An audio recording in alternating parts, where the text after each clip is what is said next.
ஸ்தோத்தரிக்கிறோம். கர்த்தருடைய நாமம் மாத்திரம் இந்த சாட்சி மூலமாக மகிமைப்படுவதாக. போன வெள்ளிக்கிழமை வந்து என்ன அப்படின்னா, எங்க அம்மாவுக்கு வந்து எனக்கு தெரியாது. 1 வீக்கா தான் என் கையில வந்து என் விரல் எங்க அம்மாவோட சுண்டு விரல்ல வந்து ஒரு லம்ப் இருக்குன்னு சொன்னாங்க. ஆனா நான் வீடியோ கால்ல பார்க்கும்போது எனக்கு அது லம்ப் மாதிரியே தெரியல. சரி நீங்க டாக்டர்ட்ட போயிட்டு வாங்க. அது ஒண்ணும் ஆகாது அப்படின்னு சொல்லி போன ஃப்ரைடே வந்து ஹாஸ்பிட்டல் போனாங்க. அப்போ அந்த டாக்டர் வந்து அத ரிமூவ் பண்ணிட்டு, இது வந்து ஒரு லம்ப்பு தான். நம்ம வந்து டெஸ்ட்டுக்கு குடுப்போம். அதுக்கப்புறம் என்னன்னு பார்ப்போம் அப்படின்னு சொன்னாங்க. ஸோ வந்து எனக்கு அதுக்கப்புறம் என்ன செய்யணும் அது கட்டின்னு சொன்னோனயே எனக்கு வந்து ரொம்ப ஒரு மாரி ஷாக் ஆயிட்டு. அப்போ வந்து என்ன ஆச்சு அப்டின்னா, உடனே எனக்கு ஒரே கண்ணீரா தான் வருது. எனக்கு என்ன செய்யன்னே தெரியல. அப்போ என் ஹஸ்பண்ட் வந்து சொன்னாங்க, "நீ தான் ஒரு ப்ரேயர் மீட்டிங்ல ப்ரேயர் பண்ணுவல்ல, அவங்ககிட்ட சொல்லு ப்ரேயர் பண்ணுவாங்க" அப்டி சொன்னாங்க. உடனே நான் அப்பதான் எனக்கு ஷாக்லேருந்தே நான் மீண்டு வரலன்னோனே எனக்கு என்ன பண்ணனே தெரியல. அப்போ அவங்க சொன்னோனே நான் பிரியாக்காவுக்கு வந்து மெசேஜ் போட்டு விட்டேன். அப்படி மெசேஜ் போட்டு விட்டோனே, எ பிரியாக்கா வந்து நைட்டு ப்ரேயர் பண்ணுவோம் அப்படின்னு சொன்னாங்க. அந்த மாதிரியே என்ன பண்ணாங்கன்னா, நைட்டு வந்து நாங்க ப்ரேயர் பண்ணோம். அந்த ப்ரேயருக்கு முன்னால வர எனக்கு ரொம்ப பயமா இருந்துச்சு. ரொம்ப கண்ணீர் எப்பவுமே நெனச்சாலே அப்படியே அழுகையா தானாவே வந்துட்டே இருந்துச்சு. ஆனா பிரியாக்கா வந்து ஒரு 8:00 இருக்கும். அப்போ வந்து ப்ரேயர் பண்ணாங்களா, அப்ப என்ட்ட வந்து அந்த பயம் என்ன விட்டு வெளியே போச்சு. எனக்கு அந்த கலக்கம் இல்ல, கவலை இல்ல. கர்த்தர் பார்த்துக்கொள்வார் அப்படின்ற ஒரு தைரியம். அந்நிய பாஷையில ஜெபம் பண்ணாங்க. நானும் ஜெபம் பண்ணேன் கூட சேர்ந்து. கர்த்தர் வந்து என்னன்னா, ஒரு பெரிய புது பலன் வந்து எனக்கு அப்போ தந்தாங்க. அதுக்கப்புறம் நான் ஃபீல் பண்ணவே இல்ல. சண்டே ரிசல்ட் வரும்னாங்க. அப்பவும் வரல. அதுக்கப்புறம் டியூஸ்டே சொன்னாங்க. அதுக்கப்புறம் தேர்ஸ்டேன்னு சொன்னாங்க. அப்ப எனக்கு டிலே ஆனோனே பயமாச்சு. என்ன ஒரு சின்ன இதுக்கு உடனே டெஸ்ட் பண்ணி சொல்ல வேண்டியது தானே! இவ்ளோ லேட் ஆகிட்டே இருக்காங்க. ஏதோ சீரியஸா இருக்குமோ! அப்டின்னு சொல்லிட்டு திடீர்னு எனக்கு பயம் புதன்கிழமை கரெக்ட்டா வந்துச்சு. அதே புதன்கிழமை திருப்பி நைட்டு பிரியங்கா நான் சொல்லவே இல்ல. ஆனா நைட்டு அதே மாரி ப்ரேயர் பண்ணாங்க. பயங்கள் எல்லாம் போணும்னு சொல்லிட்டு, கர்த்தர் வந்து அப்பவுமே என் பயத்த நீக்கி போட்டு வியாழக்கிழமை நான் ஃப்ரெஷ்ஷா இருக்கேன். கர்த்தர் எல்லாமே பாசிட்டிவா தான் நமக்கு தருவாங்க அப்டின்னு சொல்லிட்டு. அதே மாதிரியே கர்த்தர் வந்து எனக்கு வந்து அன்னைக்கு வந்து தேர்ஸ்டே ஹாஸ்பிட்டல் போனாங்க. இது வந்து நார்மல் லம்ப் தான். இது பயப்பட வேண்டாம். இது திரும்பி வராது. நான் ஃபுல்லாவே கட் பண்ணிட்டேன் அப்படின்னு சொல்லி கர்த்தர் வந்து சாட்சியா என்ன வந்து நிப்பாட்டினாங்க. அது கர்த்தருடைய நாமம் மகிமைப்படுவதாக. அது மாத்திரம் கிடையாது. இன்னும் நெறைய சாட்சிகள் நான் ஒவ்வொன்னும் நடக்க நடக்க ஒரு டைரி போட்டு எழுதி ஒரு பேஜே எனக்கு ஃபில் ஆயிட்டு. அதே மாதிரி என்ன அப்படின்னா, ஃபர்ஸ்ட்டு வந்து என்ன அப்படின்னா, அ ஜ இந்த மீட்டிங்க்குள்ள நான் எப்படி வந்தேன்னு சொல்லிர்றேன். நான் ஏப்ரல் மந்த்ல வந்து செல்வக்கா அண்ணன் செல்வம்னு இருக்காங்கல்ல, அந்த அக்கா தான் எனக்கு வந்து லிங்க் வந்து சென்ட் பண்ணாங்க. அப்போ வந்து ஃபர்ஸ்ட்டு நமக்கு வந்து ஒரு ப்ரேயர் மீட்டிங் எதுவுமே தெரியாத ஒரு ப்ரேயர் மீட்டிங்னா உள்ள போக பயமா இருக்கும். அப்படிதானே? அந்த மாதிரி நான் யோசிச்சுட்டு, உள்ள வரைய எப்படி இருக்குமோ தெரியாது. நம்ம வந்து இதுவரை போனதும் கிடையாது இந்த மாதிரி அப்படின்னு சொல்லிட்டு நான் அட்டெண்ட் பண்ணவே இல்ல. அப்போ 1 வீக்கா வந்து என்னன்னா லிங்க் சென்ட் பண்ணி விட்டுட்டே இருப்பாங்க. அதுவும் 4:20க்கு 4:20க்கே நம்ம எப்படி வர முடியும்? அப்படின்னு சொல்லிட்டு நான் உள்ள போனதில்ல. நான் ஈவினிங்கும் வந்ததே இல்ல. அப்போ ஒரு நாள் வந்து என்னன்னா, நான் ரொம்ப சோர்வா இருந்தேன். எப்படி அப்படின்னா, எங்க அண்ணாவுக்கு வந்து பேபி கிடையாது. ஒரு 3 இயர்ஸா. அப்போ வந்து அத நெனச்சுட்டு சோர்வா இருக்கும்போது எனக்கு அன்னைக்கு தூக்கம் வரலையா, சரி இப்படி செல்வக்கா அனுப்பிட்டுருக்காங்க. நம்ம இன்னைக்கு உள்ள தான் போய் பார்ப்போம். எப்படி இருக்கு? நமக்கு நல்லா இருந்தா போவோம். கர்த்தர் நம்மளோட இடைப்பட்டாரு. நமக்கு ஒரு சாட்டிஸ்ஃபைடா இருந்துச்சு. நம்ம உள் மனதுல தெரியும் தானே, இது கரெக்ட்டான மீட்டிங் அப்படின்னு நமக்கு தெரிஞ்சுச்சுன்னா, நம்ம இதுக்கப்புறம் கன்டினியூஸா போவோம் அப்படின்னு சொல்லிட்டு, ஏப்ரல் 15 நெனைக்கிறேன். அன்னைக்கு நான் உள்ள வந்தேன். அப்போ வந்து நான் என்ன மைண்ட் செட்ல நான் மைண்ட்ல திங்க் பண்ணனோ, அந்த மைண்ட் செட்லயே ரெஜினா அம்மா வந்து பேசுனாங்க. என்னுடைய உ ஆ இருதயம் வந்து அதனால என்ன ஆச்சுன்னா, ஒரு தெளிவடைஞ்சுச்சு. நமக்கே தெரியும் தானே ஏசப்பா நமக்களோட பேசுறாங்கன்னு. அந்த உணர்வ வந்து நான் அந்த இடத்துல வந்து ஃபீல் பண்ணேன். அப்ப இனி நம்ம கன்டினியூஸா வரணும் அப்படின்னு சொல்லிட்டு நான் கன்டினியூஸா வந்தேன். எங்க அண்ணி வந்து கன்சீவ் ஆகி, இப்போ பேபி வந்து 2 மந்த் ஆகுது பிறந்து. கர்த்தர் இந்த மீட்டிங்ல வந்து பிரேயர் பண்ண பிறகு கர்த்தர் அற்புதம் செஞ்சிருக்காரு.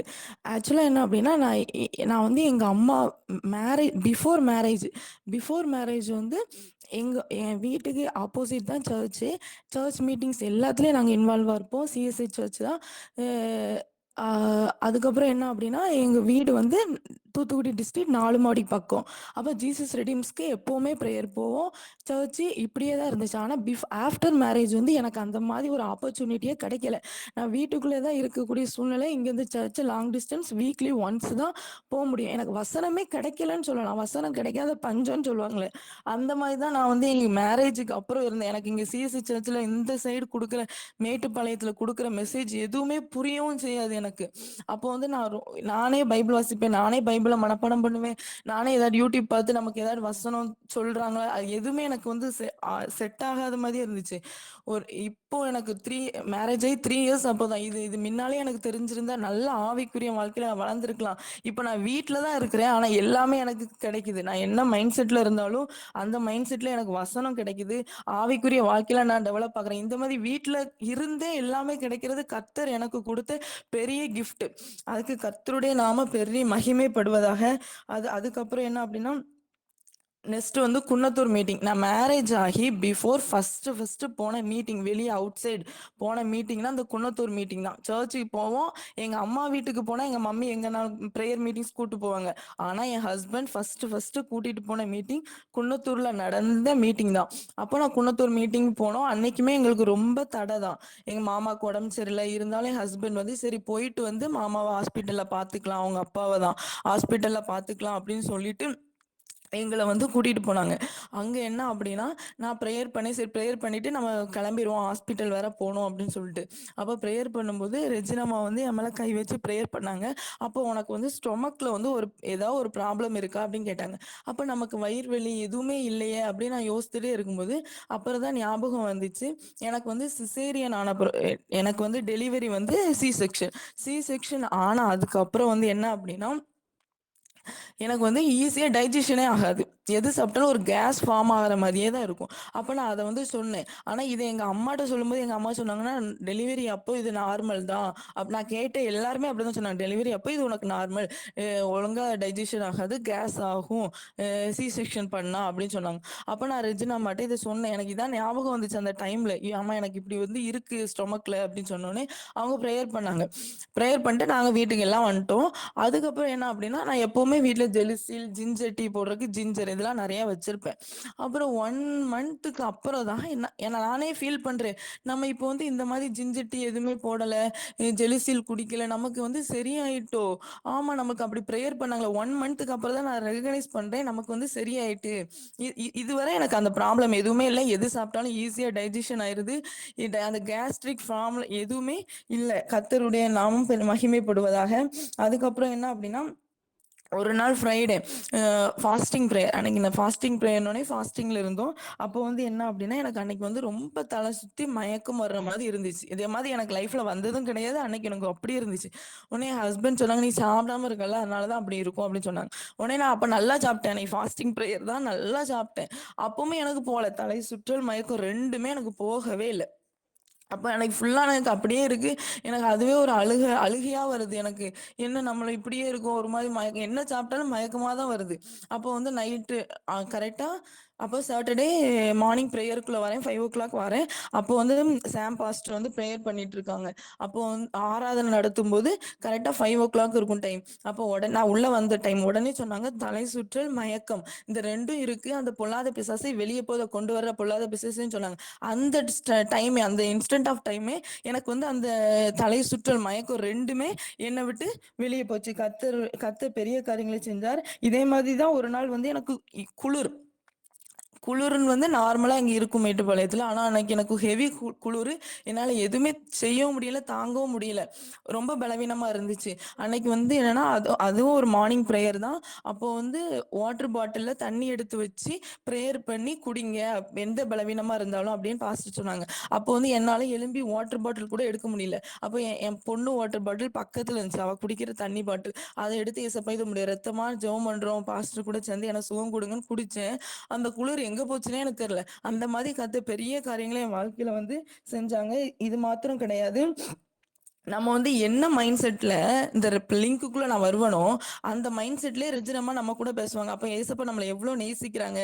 நம்ம ஒரு சின்ன சோர்வா இருந்தாலுமே நம்ம அந்த அந்த அந்த மைண்ட் செட்ல சோர்வா நான் உள்ள வருவேன். அந்த வேர்டு கரெக்டா வந்து சொல்லுவாங்க. நான் தப்பு பண்ணியிருக்கலாம், வீட்டுல தப்பு பண்ணியிருந்தாலும் இந்த வேர்டு சொல்லுவாங்க, நீ இப்படி பண்ணக்கூடாது, அப்படின்னு சொல்லி அந்த மாதிரி ஏசப்பா வந்து என்ன வந்து இந்த ப்ரேயர் மீட்டிங்ஸ்ல ஒரு நேர்வழியில நடத்த கத்தர் எனக்கு கொடுத்ததுக்காக நன்றி செலுத்துகிறேன். அது மாத்திரம் கிடையாது, பாஸ்டரே சொல்லுவாங்க, என் அம்மாவுமே சொல்லுவாங்க, நீங்க வந்து ப்ரேயர் பண்ற பிள்ளைங்க ப்ரேயர் பண்ணாத பிள்ளைங்களுக்கும் ஒரு டிஃப்ரென்ஸ் வந்து எப்பவுமே உங்க லைஃப்ல வந்து இருக்கணும் அப்படின்னு சொல்லிட்டு. அப்ப நான் அந்த டெய்லி நைட் ப்ரேயர்லயும் காலையில ப்ரேயர்லயும் என்ன பண்ணுவேன்னா, கத்தர் வந்து ஒரு வித்தியாசத்தை எங்க வாழ்க்கையில நீங்க காண்பிக்கணும் அப்படின்னு சொல்லி ஜெபம் பண்ணும்போது என்ன அப்படின்னா, என் ஹஸ்பண்ட் வந்து ஏசப்பா கிருபையில ஐடி கம்பெனியில் ஒர்க் பண்ணுறாங்க, சீனியர் சாஃப்ட்வேர் இன்ஜினியரா. 4 வருஷமா நான் மேரேஜ் ஆனி 4 வருஷமா அவங்களுக்கு ப்ரொமோஷனும் கிடையாது, ஹைக் போட்டாலுமே கொஞ்சம் தான் போடுவாங்க. அப்போ இந்த காரியத்தில் நீங்கள் வித்தியாசத்தை உண்டு பண்ணுங்க. இப்போ வந்து ஐடி ஃபீல்டு வந்து டவுனாக தான் இருக்கு, ஆனால் நீங்கள் அந்த காரியத்தில் ஒரு வித்தியாசத்தை உண்டு பண்ணணும் அப்படின்னு சொல்லி நான் அந்த சேலரி போடுற டைமில் இப்போ வந்து இந்த ப்ரேயர் மீட்டிங்ஸில் சேர்ந்து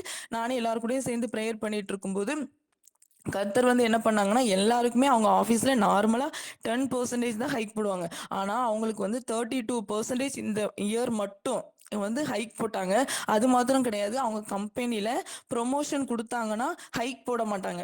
ஆனால் அவங்களுக்கு ப்ரொமோஷனும் கொடுத்து ஹைக்கு போடையும் கர்த்தர் உதவி செய்கிறார். மற்றவங்ககிட்டலாம் இவங்க பேசி பார்க்கும்போது, உனக்கு ஹைக்கும் போட்டிருக்காங்க ப்ரொமோஷன் போட்டிருக்காங்க, சைலண்டாக அதே ஆஃபீஸ்லேயே இருந்துக்கோ அப்படின்ற மாதிரி. அதுவும் ஹைக் இந்த லெவலில் எப்போவுமே போடுற லெவலை விட இந்த வருஷம் யாருக்குமே ஹைக் போடல. ஆனா கத்தர் இவங்களுக்கு மாத்திரம் 32% ஹைக் போட கத்தர் மாத்திரம் உதவி செய்தார். கத்தர் என்னை சாட்சியா நிறுத்தினக்காய் நன்றி. இந்த சாட்சி என்னை காத்துக்குள்ள கத்தர் உதவி செய்வாராக. எனக்காக ஜெபித்த எல்லாருக்கும், அம்மா ஐயாவுக்கு பிரியாக்காக எல்லாருக்குமே, இன்னும் யாரெல்லாம் என் கூட கான்டாக்ட்ல இருக்கிறவங்களோ எல்லாருக்குமே கத்தருக்குள்ள நன்றி செலுத்துகிறேன். கத்தருடைய நாம மாத்திரம் மூலமா மகிமைப்படுவதாக. ஆமென். ஆமென், ஆமென், ஆமென்.